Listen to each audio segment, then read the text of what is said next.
Hi everybody, it's Carrie here from Midwife in Detroit, and I want to thank you so much for joining me today.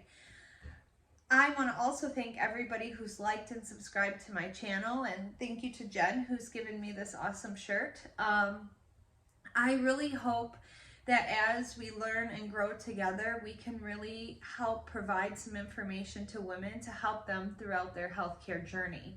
So today's episode is one of those topics that is not really discussed a lot, but if you are either a woman, and you're going to see from our statistics, or a man, you either have likely encountered this situation, know somebody who's encountered this situation, or if you're a healthcare provider out there watching and looking for some information on to help one of your patients, most likely you've encountered a patient like this and found they need some help. So today I want to talk about sexual assault and kind of how to navigate the healthcare system afterwards. Now, this isn't status post like immediately 24 hours after you've encountered this, or you know somebody who's encountered this abuse. It's more how this abuse has affected you later in life. And a lot of times, even women, and I'm going to use women as a reference because that's what I have most experience with, but people who have experienced rape in the past or sexual assault have a hard time talking about it because it's an embarrassing topic. But I'm here to tell you today that it's nothing to be ashamed about or embarrassed about, because as we go through the statistics, you're going to realize that such a large number of people have experienced this. And I hope to give you some tips on how to talk to your healthcare provider to hopefully make your exam easier in the future. So sexual assault is kind of an umbrella term that I'm going to be using to discuss a plethora of different acts that may have been committed against somebody. So one of the terms also associated or underneath the umbrella of a sexual assault is child sexual abuse.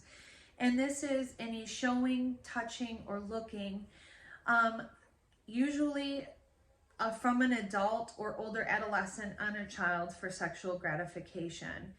And 1 in 4 females have experienced some form of child sexual abuse, and 1 in 6 boys.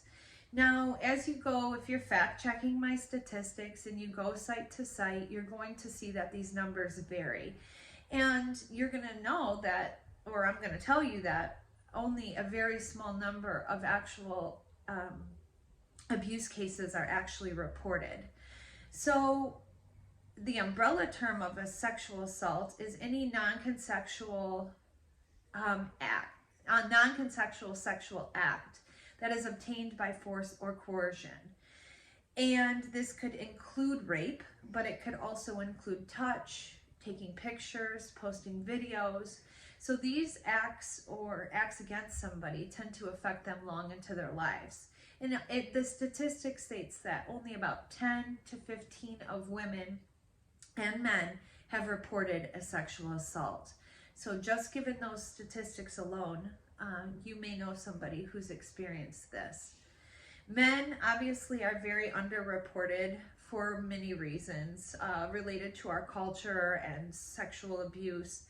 And you're going to see the banner along the bottom of this video gives a number to a organization that helps with victims of child sexual abuse, rape, or sexual assault. So once people have experienced some sort of sexual assault, it affects them in numerous ways in their lives. It affects them mentally, it affects them physically, it predisposes them to having sexually transmitted infections, and it also affects having relationships in the future. So one of these relationships that it affects is your relationship with your healthcare provider. So remember, it is up to you to tell the truth to your healthcare provider, because I can't make your experience easier if you don't explain what has happened. And because you can't just say, hey, I'm a victim of sexual assault or child sexual abuse. Each person has experienced such a different experience, or has experienced such a different form of abuse, that it's easier if you kind of maybe elaborate a little, so I know that maybe different parts of the exam may be more difficult. So here's what I suggest, and here's kind of a stepwise approach that I would suggest to you before meeting with your healthcare provider or choosing a healthcare provider. So if you know that you have difficulty during a female exam or GYN exam, I would suggest first you meet with your healthcare provider. Get a good sense of who they are, what they're like. Do you have a connection with them? Do you feel that you can be honest with this person? Because, you know, if you're a female who prefers a female, some females prefer men, depending on their experience. So some ways that you can meet this healthcare provider is actually through word of mouth. Do you have a friend that has a good relationship with their healthcare provider? This is one way. Two is when you sit down with your healthcare provider, kind of explain to them that you have difficulties with your exam.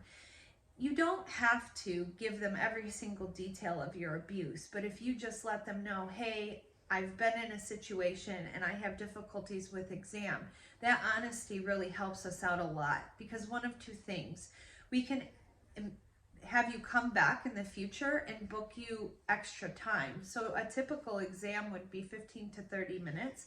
But in the past, I have had patients who I have given a full hour to. So asking for extra time is always, it's up to you.